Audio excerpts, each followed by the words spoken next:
also I give to you not just the leader of the Labour Party, but the leader of this country, Jeremy Corbyn.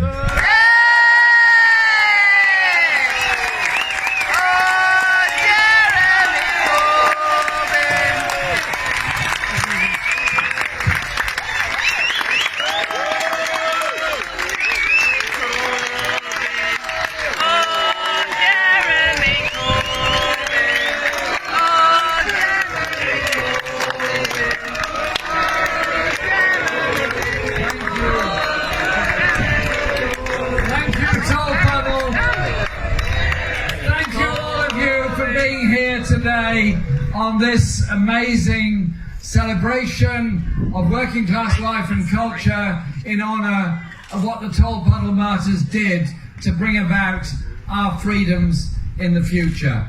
In that memory, think of what we've achieved, the National Health Service, our strong trade unions, that sense of solidarity, that sense of internationalism and global solidarity. But also in their memory, go forward together, united and strong, to defeat this government, to defeat those that would divide our society and force a future generation of today's young people into poverty and misery, whilst the richest get the best that they can. It's up to us to act in their memory to achieve something different and something better in the future. You stand here today in memory of great people. Let's honour that memory by achieving even more in the future.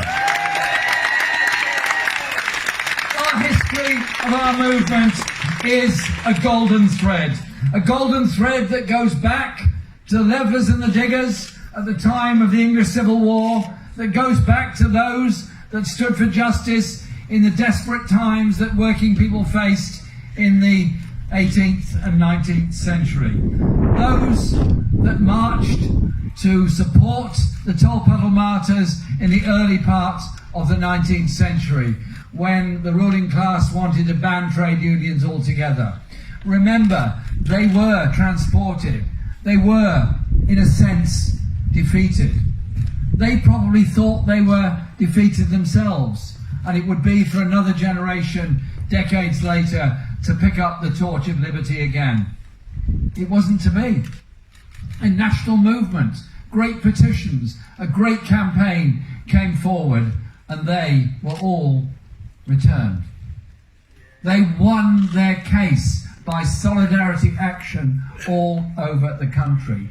And that then led to the growth of radical ideas, led to some legislative changes, led to the foundation of our forefather and foremother unions, and led to the Chartists and the Great Charter. Again, the Charter itself was not immediately successful, yet within many decades later, all of its demands, except for the annual Parliament, had been achieved. When you take action, you don't know the inspiration you're causing to the person next to you, who many years later will remember that action, remember that determination, and go forth in that great golden thread of our history, one of solidarity and support for each other.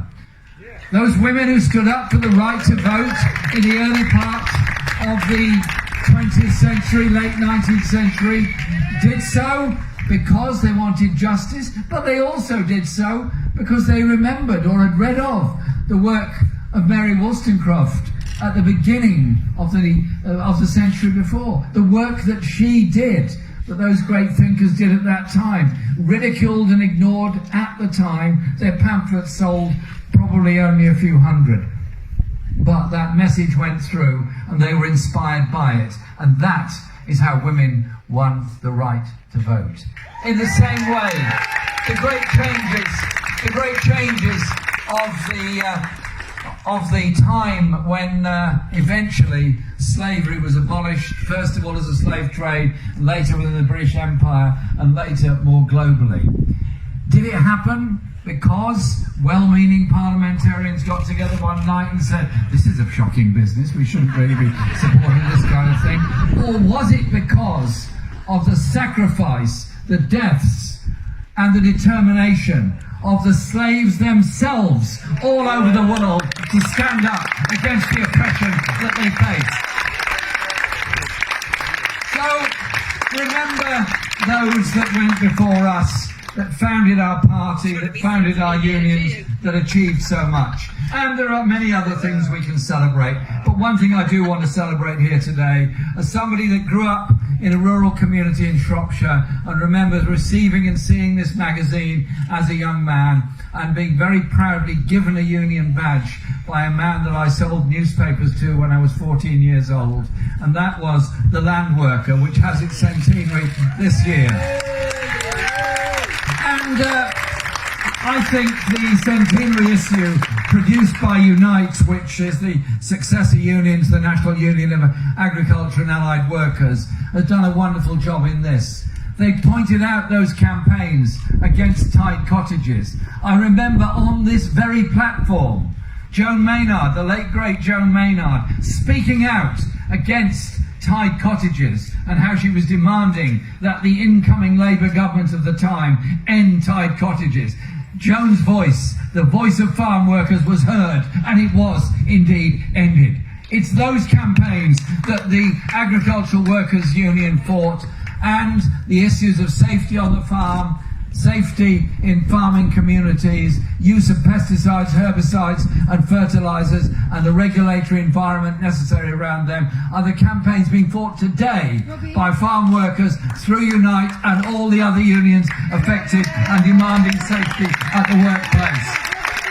I'm proud to be here today with colleagues from the Labour Party, and I particularly thank Angela Rayner, our Shadow Education Secretary, for being here today. Angela made a great speech earlier, but what she's doing is saying, which I absolutely agree with her and we work together to achieve, is that the next Labour government's great legacy will be similar to the legacy of the 1945 government, which was the National Health Service. Ours will be a national education service. Education from cradle to grave, education from cradle to grave as a right, not a commodity. The right to know, the right to knowledge. And the Labour MPs that represent the South West region, those that I think are here at the moment today, but certainly were here earlier. David Drew from Stroud. David, if you're here, thank you for what you do. Sangam Debonair from Bristol, thank you for what you do for our party. Darren Jones from Bristol North West, thank you for the representation you do. But I also say to them and say to all of you that when an election comes, I want to see, you want to see, we want to see a lot more Labour MPs all over the South West. And a number of candidates are here. I'm delighted that Jim Forbes is here from Falmouth and Truro. And together with Paul Farmer in the neighbouring constituency, we are determined to win in Cornwall, to win in that county, Britain's lowest paid and poorest county, the place that needs investment, the place that needs a council that will represent it for education, for investment, for housing, for infrastructure. We can get our message across if we go out and deliver it. Please join us in doing that. We've also got both our candidates here today from Bournemouth, Corey Drew and Dave Stokes.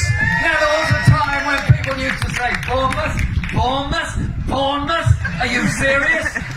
Yes, I am very, very serious.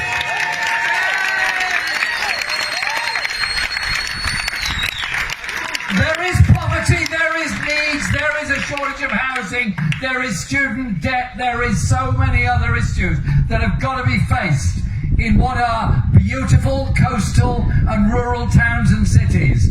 That poverty hidden away behind the hedges and behind the woods. That poverty is there. That poverty has to be addressed, and it requires a Labour government to invest in rural communities just as much as we will invest in urban Britain. And I'm delighted that Both of our candidates for the great place of Swindon, Kate Lineker and Sarah Church, are here today. Swindon, a railway town, a car town, an industrial town, a city that needs support and help, and a city that needs a Labour government to ensure those high-quality, skilled jobs are there for the future. Tories won't do it, the Tory MPs won't do it, only Labour can unite those communities to win and deliver for the people of those towns in this country. I'm also delighted to welcome Maria Tolpuddle here, who's going to win Filton and Bradley Stoke. Well done, all of you. And if I've left anybody out because I haven't known they're here, I'm sorry. But I promise you this, we travel the whole country, we leave no stone unturned. For us, for Labour, there are no no-go areas. We are everywhere. But it's also about the effect we have on future generations. How future generations are inspired. When I was over visiting the stalls earlier, Carol Puglar came over and gave me a picture, and I was quite nonplussed for a moment. I was silenced for once. I was absolutely silent. I couldn't say anything. And she told me a lovely story. When she was in school, a teacher inspired her to study, to go to college. That teacher told her, girls can achieve just as much as boys. Go and do it, go and study, go and qualify and contribute to our world. That teacher was my mother, and she brought this picture. Sorry, thank you very much. Thank you so much for that, and being so sweet about her. Because all our campaigning leads us to the policies we will put forward as a Labour government. I could speak here for hours on end of all the things we want to do, so much so that even on a summer's evening, darkness would descend upon us and I would still be ploughing on with what we're going to do in this area, that area, the other area. But I know you've got coaches to catch and trains to catch and places to go, so I will try and give you a summary of some of the things we want to do. First off, here we celebrate the Tolpuddle Martyrs, the foundation of trade unions, and all the unions that have contributed and supported today, Southwest TUC and so on, have all made a fantastic contribution. But our union rights have always been under attack. That's what the Tolpuddle Martyrs were attacked for. And every time there's a Tory government, there's a restriction on trade union rights. It's a bit like winter follows autumn. You get a Tory government, you get an attack on trade union rights. So I just want to be very, very clear what we're going to do as a Labour government. We are going to repeal the Trade Union Act.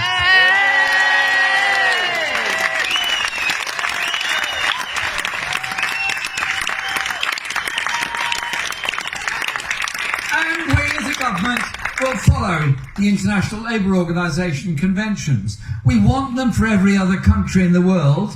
Let's make sure we have them here as well. That's what international conventions are about. And we will create a Department of Employment. We will have a specialised Department of Employment, protecting and enhancing rights at work.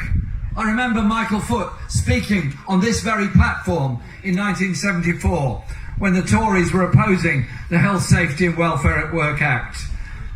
He spoke up here on this very platform and said, we, even in a minority, are utterly determined to get this through. And apparently what got it through was the threat to Tory MPs of losing their entire summer recess when they couldn't have any holiday going anywhere because they need to be in Parliament opposing the Health, Safety and Welfare at Work Act. And they suddenly found they weren't really opposed to the Health, Safety and Welfare at Work Act at all if it interfered with their holidays. Well, if it worked then, and we have the same needs in the future, I'll do the same.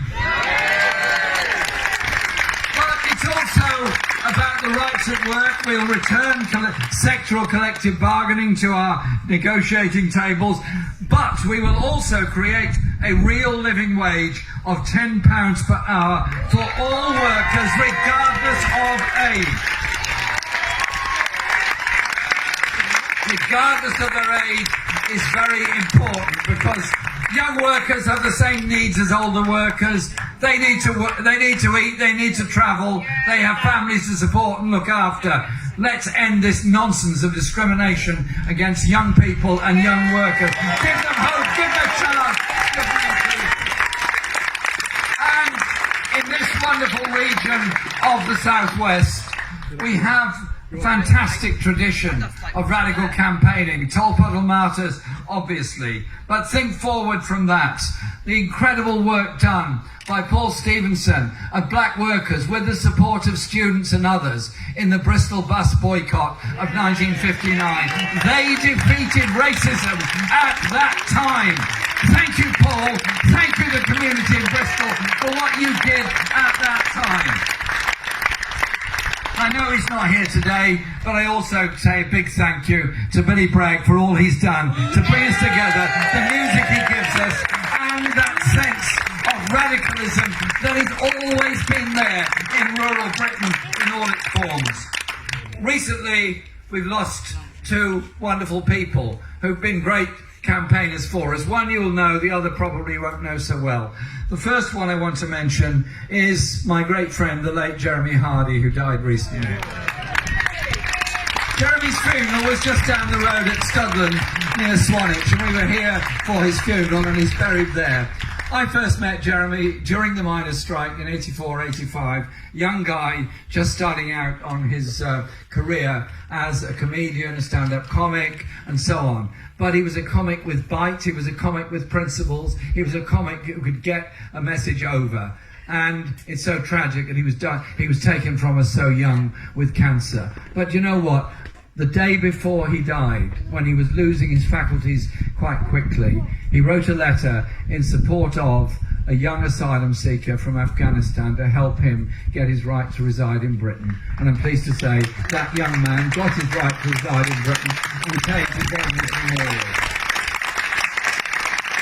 The other I want to remember today is a youngish man who was born in Bournemouth.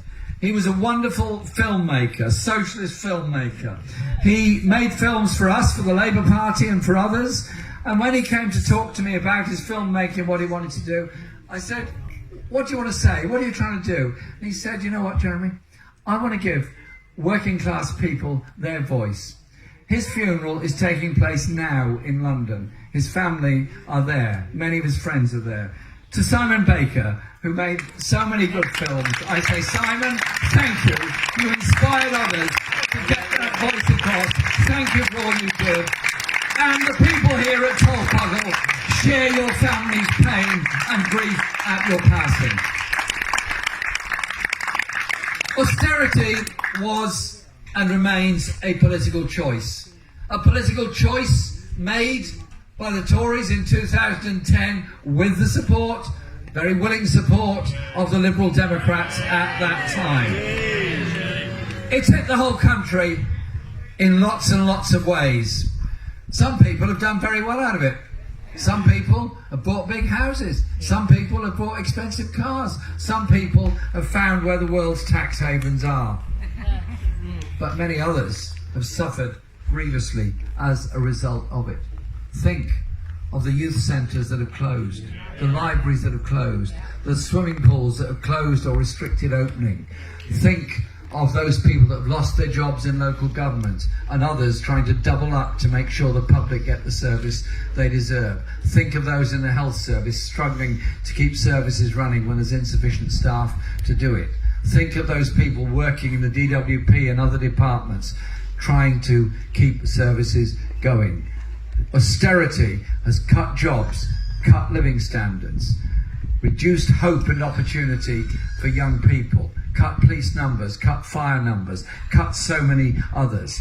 And across the southwest, there are 600,000 people of working age living in poverty, according to the TUC figures, in the southwest of the fifth richest country in the world.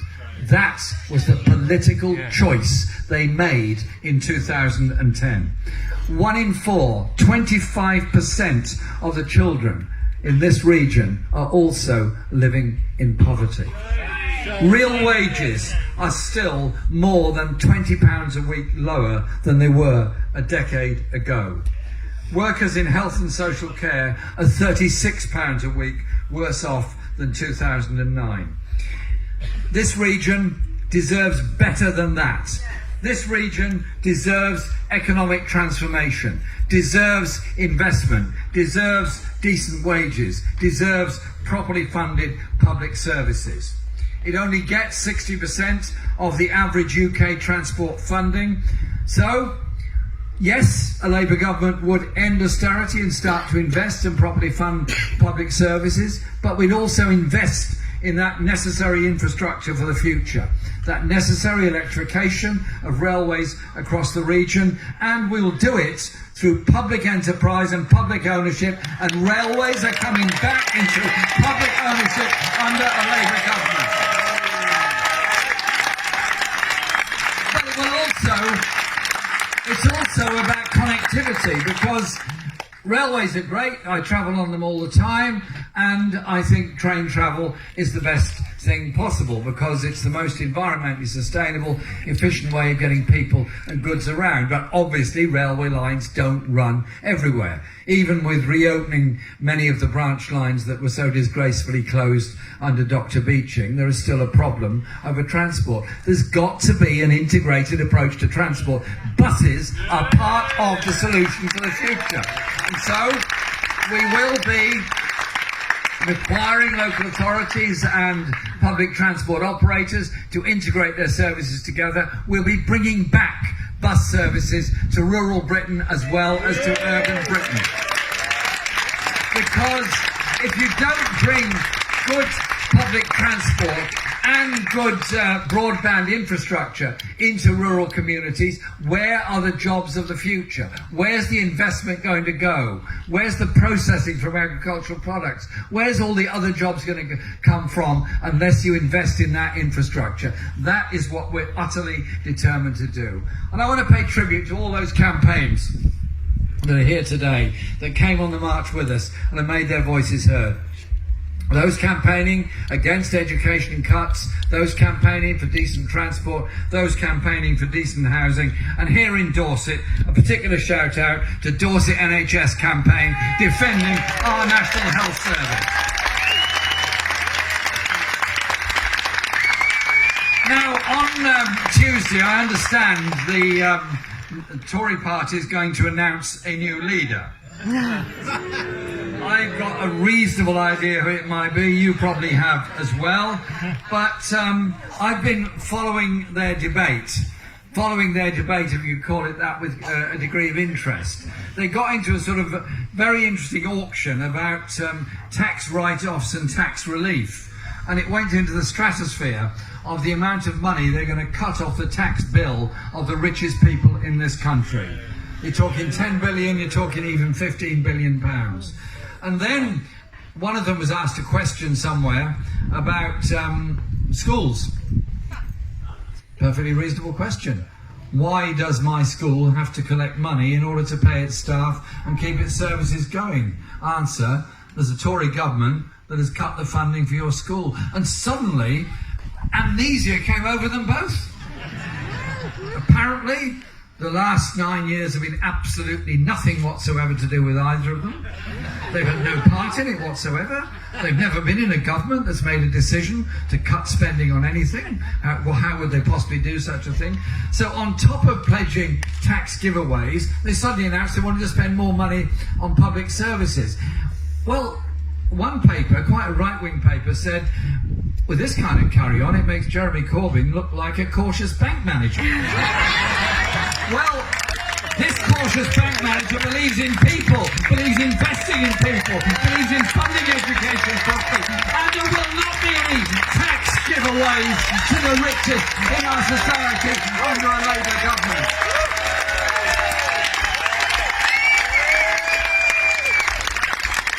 Because if they've got 15 billion to spare, I can think of schools, hospitals, those in desperate need of care, those with disabilities, those communities that need youth services and all the rest. They need that money, not the very richest, to put it in a tax haven somewhere else. And both of them seem to imagine that somehow or other leaving the European Union with no deal is going to be some kind of help to the whole country. I've got news for them. No deal is a problem. No deal suddenly means price rises. No deal is a problem to farming. No deal is a problem to trade. No deal is a massive problem. We will oppose a no deal and demand something very, very different. Because behind all their rhetoric about no deal is something actually much more sinister. And that is the trade deals they want to make for the future. The trade deal they want is with the United States. The trade deal they want is with Donald Trump's United States. That trade deal would have a number of factors in it. One, they want access to our markets. We have regulations on food standards. We have regulations on environmental conditions. Maybe not tough enough in many areas, but we do have those regulations. They don't want any of that. They don't want any of that sort of thing, as they would call it, being a restraint on trade. And they want investor protection. So any American company coming in that after a while finds that a Labour government is there that wants to regulate to higher standards, they want that company protected against what a progressive socialist government would do. That is their agenda. And when asked specifically about the health service, they always say, well, the UK health market should be opened up to international competition. Well, the whole point of Aneurin Bevan's work in the Labour government was to establish a national health service free at the point of need for everybody. It was not a market. The whole point was not how much you could pay, it was whether you needed health care or not. I simply say this, if Mr. Trump is listening this afternoon, President Trump, please understand this. Our NHS is not for sale to you or anybody else.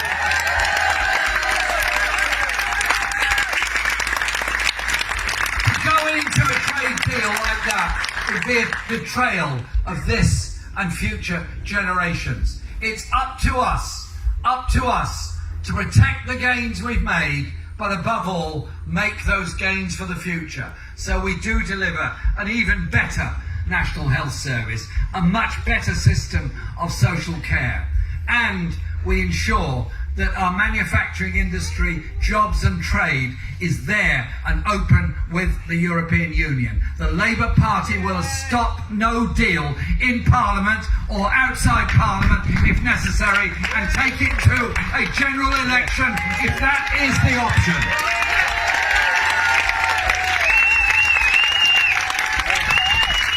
Earlier on today, there was talk about what's happened to Ilhan Omar and her fellow members of the US Congress. I was shocked and appalled by what went on at that meeting, and even more shocked and appalled by the response to Donald Trump. Others might not want to use the word, but I do.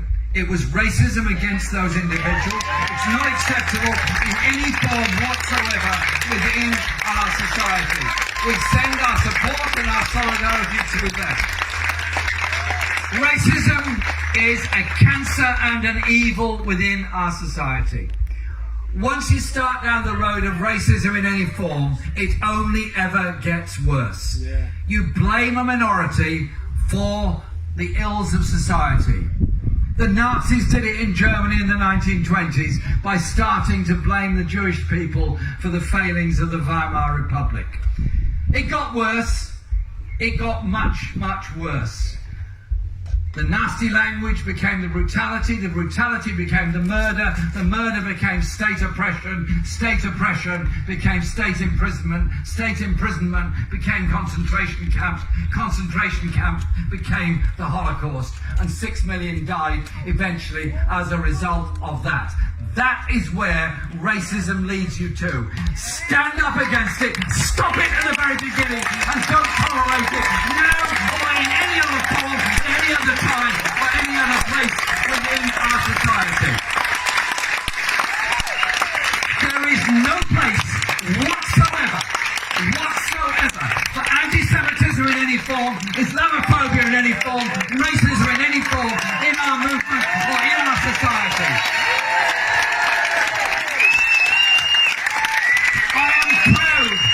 The diversity of this country. I'm proud of the diversity of our movement.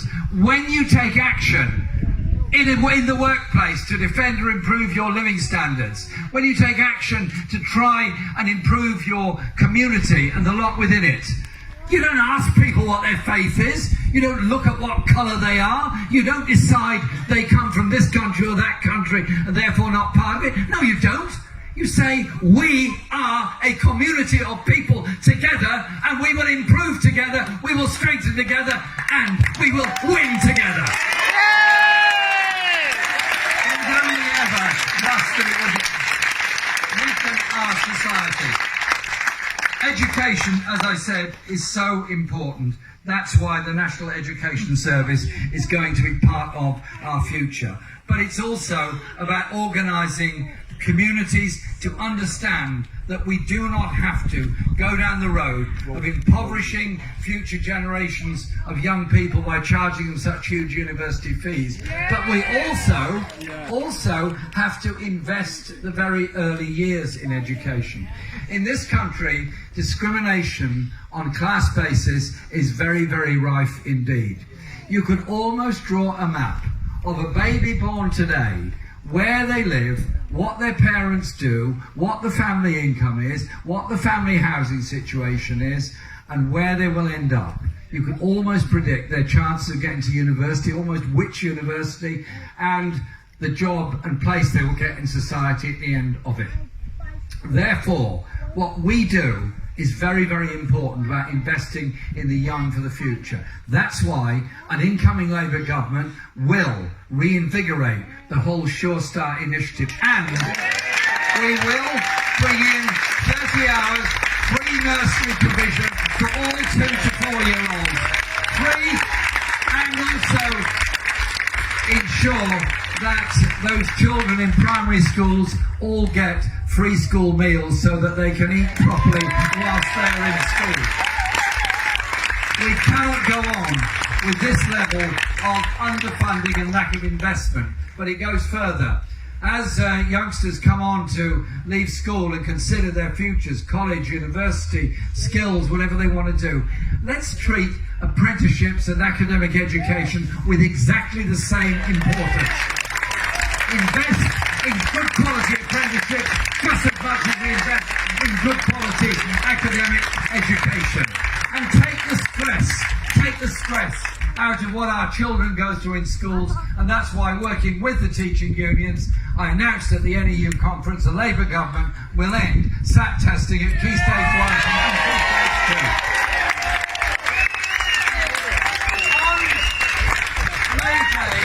On May the 1st, we had an opportunity in Parliament. It was what's called an opposition day, where we could set down the business for the day and make a proposition to Parliament. And I was very proud, on behalf of the Labour Party, to put down a motion saying the UK Parliament should declare there is a climate emergency and we will act accordingly. That was approved by Parliament because Michael Gove, don't think he likes me very much, but he couldn't really bring himself to say that he couldn't recognise there was a climate emergency. We're the first Parliament in the world to do that. Now, that's only the start of it, it's what we do thereon. But it's understanding the depths of the environmental crisis we're in. 60% of mammals, birds, fish and reptiles have become extinct or wiped out since 1970, 49 years ago. 60% of all of that's gone. We are polluting watercourses by fracking, which we will ban. Emissions, both carbon dioxide and other emissions into our atmosphere, the carbon emissions into our atmosphere and other pollutants mean that global warming is rapidly increasing. And so we will measure ourselves and measure our government by our achievements on this. We will look at the environmental impact, not just of what we make in this country, not just of the transport we have in this country, but also the pollution caused by air travel, pollution caused by shipping, and also the carbon impact, the environmental impact of the goods we import as well. So that we will play our part and make our contribution into trying to make sure we have a sustainable world and are able to prevent the global warming going beyond 1.5 degrees C rise, because anything beyond that, we all have real problems for the future. But previous industrial revolutions have taken place.